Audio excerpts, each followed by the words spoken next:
দেশের নতুন রাষ্ট্রপতি কি হবে এ নিয়ে নানা রকম আলোচনা চলছে, নানা রকম রহস্য গুঞ্জন, অস্পষ্টতা কিন্তু আমরা দেখছি। বিএনপির পক্ষ থেকে বলা হয়েছে যে স্থায়ী কমিটির বৈঠকে এটা নির্ধারণ করা হবে। মির্জা ফখরুল ইসলাম সহ অনেকের নাম আসছে রাষ্ট্রপতি হিসেবে, বা বিএনপির বাইরেও জাতিসংঘের যে স্থায়ী প্রতিনিধি আইরিন খানের নাম শোনা যাচ্ছিল।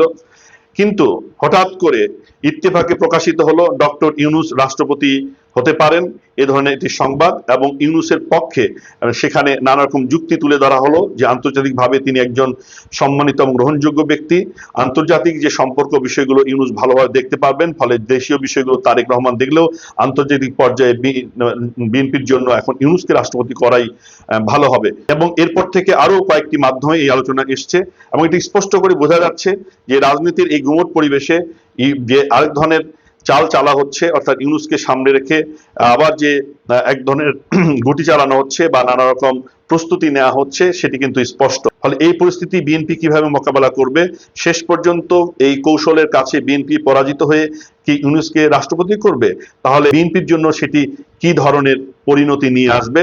কারণ আমরা জানি যে জুলাই সনদ সহ যে নির্বাচন পেছানো এবং গণভোটের যে খেলা চলছিল সেটির মূল যে হোতা ছিল ডক্টর ইউনূস, এবং সেখানে প্রধানমন্ত্রীর ক্ষমতা কমিয়ে রাষ্ট্রপতি ক্ষমতা বাড়ানোর নানা রকম যে প্রস্তাব রয়েছে এবং সেই জুলাই সনদের সিদ্ধান্ত রয়েছে, সেটির এক ধরনের ফাঁদে পড়তে পারে বিএনপি সামনের রাজনীতিতে যদি ইউনূসকে রাষ্ট্রপতি করে। ফলে এই ধরনের নানা আলোচনা চলছে, এক ধরনের গুমট পরিবেশ কিন্তু তৈরি হচ্ছে, সেটি দিনে দিনে স্পষ্ট হচ্ছে। রাষ্ট্রপতি নির্বাচন না হওয়া পর্যন্ত সে পরিস্থিতি চলবে, এবং আসলে বিএনপি কিভাবে এই বিতর্কে সাড়া দেয় সেটি দেখার বিষয়। জুলাই পদযাত্রাকে কেন্দ্র করে এক ধরনের রাজনৈতিক বক্তব্য দিচ্ছেন এনসিপির নেতারা, এবং এই বক্তব্যের অংশ জুড়ে সরকারের প্রতি এক ধরনের হুমকি ধামকি এবং উদ্ধত্তের প্রকাশ আমরা দেখছি। তাদের এই যে হুমকি ধামকি বা উদ্ধত্ত, এই যে স্পর্ধা তারা দেখাচ্ছে যে সংসদে মাত্র 7টি আসন এবং জামাতের কাঁধে চড়ে যে 7টি আসন পেয়েছে, তাতে তারা রাজনৈতিকভাবে এত শক্তির কেন প্রকাশ ঘটাচ্ছে, তাদের পিছনের শক্তির উৎস কি, এ নিয়েই নানা প্রশ্ন আসছে। তারা সরাসরি প্রধানমন্ত্রী তারেক রহমানের কে চ্যালেঞ্জ করে বক্তব্য দিচ্ছেন, এবং তার যে পরিণতি কি হতে পারে সেটা স্মরণ করে দিচ্ছেন। তারেক রহমানের সমালোচনা করছেন, স্বরাষ্ট্রমন্ত্রীর বিরুদ্ধে তারা সমালোচনা করছেন এবং রাজনৈতিক বক্তব্য তারা দিচ্ছেন। এটি কেবলমাত্র কি রাজনৈতিক বক্তব্য না, এর পিছনে আরেক ধরনের পরিকল্পনা আছে, সেটি অনেকেই মনে করছেন যে পিছনে আরেক ধরনের পরিকল্পনা থাকতে পারে, যে দেশের আইন শৃঙ্খলা পরিস্থিতি, চাঁদাবাজি পরিস্থিতিকে সামনে নিয়ে এসে এই সরকারের কে ডিফেম করবার এক ধরনের রাজনীতি নতুন করে শুরু হয়েছে বলে অনেকে মনে করছেন। পিছনে নেপথ্যে কোন শক্তি কি এই এনসিপি কে সাহস যোগাচ্ছে? আমরা দেখছি যে এনসিপি রাজনৈতিক কৌশল হিসেবে জামাত থেকে একটু দূরে অবস্থান করে স্বতন্ত্রভাবে এই জুলাই মাসে তাদের কর্মসূচি পালন করছে। আভ্যন্তরীণ রাজনীতি তো আছেই, কূটনীতির ক্ষেত্রে নানা রকম সংকট চলছে, ভূ রাজনীতির মারপ্যাচের মধ্যে সরকার পড়ে গেছে। কিছুদিন আগে তারেক রহমান যে চীন সফর করলেন, এই চীন সফরের মধ্য দিয়ে আমেরিকাকে রুষ্ট করেছে বলে অনেকে মনে করছেন। সে কারণে সার্জিগর বাংলাদেশে এসেছেন। চীনের সাথে অর্থনৈতিক বাণিজ্যিক চুক্তির পাশাপাশি যে সামরিক যে সমরাস্ত্র কেনার যে এক ধরনের প্রকল্প, বিশেষ করে চীন মিয়ানমার বাংলাদেশ যে করিডোর, এবং এই করিডোরের মধ্য দিয়ে আসলে চীনের এক ধরনের যে দীর্ঘমেয়াদী আধিপত্য প্রতিষ্ঠিত হবে, কৌশলগত আধিপত্য প্রতিষ্ঠিত হবে, সেটি আমেরিকা মেনে নিতে পারছে না। এমনই আমেরিকা রাখাইন করিডোর চেয়েছিল, কিন্তু সেই সময়ে ডক্টর ইউনূস চেয়েছিলেন দারুণভাবে এই আমেরিকাকে এই করিডোর উপহার দিতে, কিন্তু সেই সময়ে সেনাপ্রধানের যে সম্মতির অভাবের কারণে বা রাজনৈতিক পরিস্থিতির কারণে সেটিকে কিন্তু আমেরিকাকে দেয়া যায়নি। ফলে আমেরিকাকে করিডোর না দিয়ে সেই করিডোর দেওয়া হচ্ছে চীনকে, এবং আমেরিকা ভালোভাবে নিচ্ছে না, এবং সেটিরও এক ধরনের প্রতিক্রিয়া রাজনীতিতে পড়বে বলে মনে করা হচ্ছে। অর্থাৎ সরকারের প্রতি এক ধরনের বিরূপ মনোভাব আমেরিকা আছে, এবং সেটি প্রকাশিত হবে সামনের রাজনীতিতে।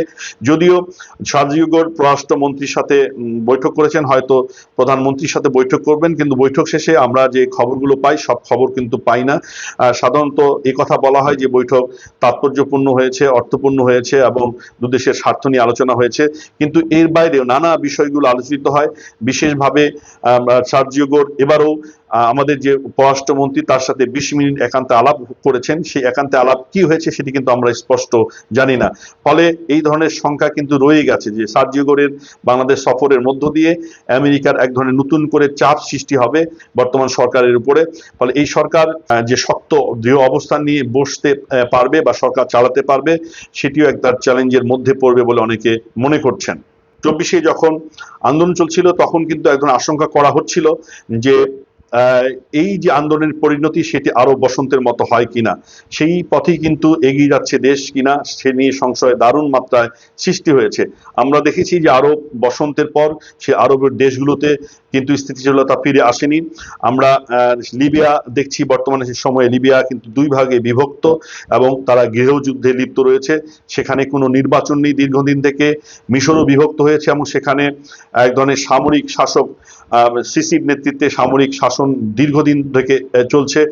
সুন্দর একটা দেশ তিউনিসিয়া ছিল, সেখানে দ্বন্দ্ব সংঘাতের যে অস্থিতিশীল রাজনীতি সেটি কিন্তু অবসান ঘটেনি, সেটি বরং আরো বেড়েছে। সেখানে বছরের পর বছর সরকার পরিবর্তন হচ্ছে, একটি সরকার এসে 1-1.5 বছরের মাথায় আরেকটি সরকার আসছে। এখন কিন্তু এই সমস্ত দেশগুলো নিয়ে কিন্তু সেই পরাশক্তি বা আমেরিকা তারা কিন্তু মানবাধিকার বা গণতন্ত্রের প্রশ্ন তুলছে না।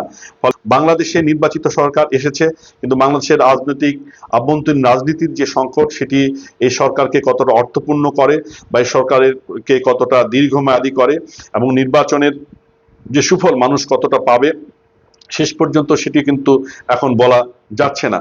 ফলে অনেকেই আরো বসন্তের পরবর্তী পরিস্থিতির সাথে বাংলাদেশের তুলনা করবার এক ধরনের চেষ্টা করছেন বা বলছেন।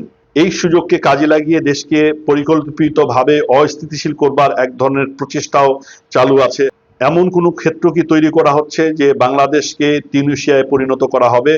আবদেল আল ফাত্তাহ সিসির মতো অন্য কেউ মঞ্চ প্রস্তুত করছেন কিনা যে পিছন থেকে ক্ষমতায় আসার জন্য? এই ধরনের আলোচনা নানা রাজনীতি বিশ্লেষকদের মধ্যেও আছে।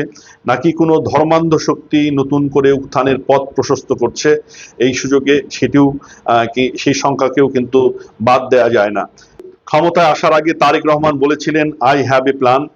আমরা দেখছি যে তিনি হয়তো তার প্ল্যান বাস্তবায়নের নানা রকম প্রচেষ্টা গ্রহণ করছেন। তিনি দেশের সম্পদ, সীমিত সম্পদ ব্যবহার করে অসীম যে আমাদের চাহিদা সেটি পূরণের প্রচেষ্টা হাতে নিয়েছেন। মানুষকে কৃচ্ছ্রতা সাধনের কথা বলছেন, এই বার্তা তিনি সরকার প্রশাসনও দিয়েছেন। নিজে সাদা শার্ট ব্যবহার করেন, তার অফিসগুলোতে এসি ব্যবহার সীমিত করতে বলেছেন। প্রধানমন্ত্রীর কার্যালয়ে ডাল ভাতের যে দুপুরের খাবার সেই ব্যবস্থা তিনি করেছেন। আমরা দেখছি যে তার যে সফরগুলোতে খুব বেশি আড়ম্বর নেই, বিদেশ সফরেও যে বহর সেটি নেই। তিনি এক ধরনের প্রচেষ্টা চালাচ্ছেন ব্যক্তিগতভাবে, কিন্তু দল থেকেই বলা হচ্ছে যে তারেক রহমান পরিবর্তন হয়ে গেছেন, কিন্তু দলের আর কেউ পরিবর্তন হয়নি। দেশের প্রশাসন পরিবর্তন হয়নি, দলীয় নেতাকর্মীরা পরিবর্তন হয়নি, দেশের বিরোধী রাজনীতির যে সংস্কৃতি সেটাও পরিবর্তন হয়নি। ফলে এই যে I have a plan Tarique Rahman যে বলেছেন, তার কি প্ল্যান আছে সেটি আমরা ধরে নিচ্ছি যে দেশকে গঠন করা, ভালো কিছু একটা জায়গায় নিয়ে যাওয়ার তার প্ল্যান আছে। কিন্তু সেই প্ল্যান বাস্তবায়ন তিনি কি করতে পারছেন? নাকি এই তাকে কাজে লাগিয়ে তাকে যে সামনে নিয়ে কোনো একটা তৃতীয় শক্তি বা তৃতীয় পক্ষ তাদের পরিকল্পনা বাস্তবায়নে উঠে পড়ে নেমেছে? সেই প্রশ্নটি কিন্তু আসছে। বাংলাদেশের রাজনৈতিক পরিস্থিতি দিনে দিনে আরো বেশি জটিল এবং গুমোট হয়ে যাচ্ছে। একদিকে শেখ হাসিনা ফেরার ঘোষণা এবং তার ঘোষণায় তার যে নেতাকর্মীরা উজ্জীবিত হয়েছে, বিদেশ থেকেও বিভিন্ন নেতাকর্মীরা নানা রকম প্রচেষ্টা চালিয়ে যাচ্ছেন। অন্যদিকে বাংলাদেশ ভারতের সাথে যে সম্পর্কের যে জটিল অবস্থা বা সম্পর্কের যে একটা ধরনের ঠান্ডা অবস্থা, সেটি শীতল অবস্থা, সেটি কিন্তু কোনো রকম উন্নতি আমরা দেখছি না। ভারত বাংলাদেশের প্রধানমন্ত্রীকে আমন্ত্রণ জানিয়েছেন, আমরা জানি না তারেক রহমান ভারতে যাবেন কিনা। যদি না যান তাহলে বাংলাদেশের সাথে ভারতের সম্পর্ক আর কোন পর্যায়ে যাবে সেটি নিয়ে কিন্তু আলোচনা হচ্ছে। অন্যদিকে আমেরিকা বসে নেই। আমেরিকা বাংলাদেশের সাথে যে করা যে বাণিজ্য চুক্তি, সেই বাণিজ্য চুক্তির হবু বাস্তবায়ন দেখতে চায়। বাংলাদেশ যেন চীনের দিকে ঝুঁকে না পড়ে, সেক্ষেত্রেও আমেরিকার বড় মাথা ব্যথা এবং তার একটি চাপ সরকারের মধ্যে আছে। রাজনীতির ভিতর থেকে চাপ আছে জুলাই সনদ সহ গণভোট বাস্তবায়ন করার জন্য। রাজনৈতিক চাপ সংসদ থেকে রাজপথে গড়াচ্ছে। আমরা দেখছি যে জামাত এক ধরনের আলটিমেটাম এনসিপি এক ধরনের সতর্ক বার্তা দিচ্ছে সরকারের উদ্দেশ্যে যে নতুন করে আন্দোলন তারা সূচনা করবে এবং এই সরকারের পরিণতি আগের সরকারের মতোই হবে যদি জুলাই সনদ বাস্তবায়ন না করে। এই ধরনের রাজনৈতিক যে চাপ সেটি দলগুলোর সম্পর্কের ক্ষেত্রে এক ধরনের চির তৈরি করবে কিনা সেই প্রশ্নটিও আছে।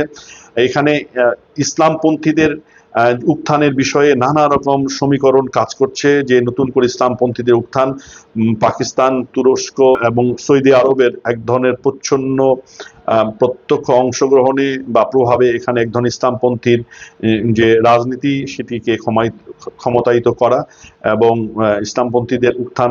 আমরা কালেমা পতাকার মতো নানা রকম ঘটনা দেখেছি। Tarique Rahman I have a plan এর বিপরীতে অন্য কোনো প্ল্যান বাস্তবায়ন চলছে কিনা এই প্রশ্নটা কিন্তু এসেছে। দর্শক, আপনারা কি মনে করেন বর্তমানে বাংলাদেশের রাজনৈতিক পরিস্থিতি কি এক ধরনের বিপজ্জনক অবস্থার দিকে যাচ্ছে? রাজনীতি কি দিনে দিনে ক্রমশ গুমোট হয়ে যাচ্ছে? সামনের দিনের রাজনীতি কেমন হবে, বাংলাদেশের জনগণের জন্য কি ধরনের ফল নিয়ে আসবে, এই বিষয়ে আপনাদের মতামত কমেন্টস বক্সে লিখুন। আর আজকের ভিডিওটি ভালো লেগে থাকলে এটিকে শেয়ার করুন। সকলকে অশেষ ধন্যবাদ এবং প্রীতি জানিয়ে শেষ করছি। সকলে ভালো থাকুন।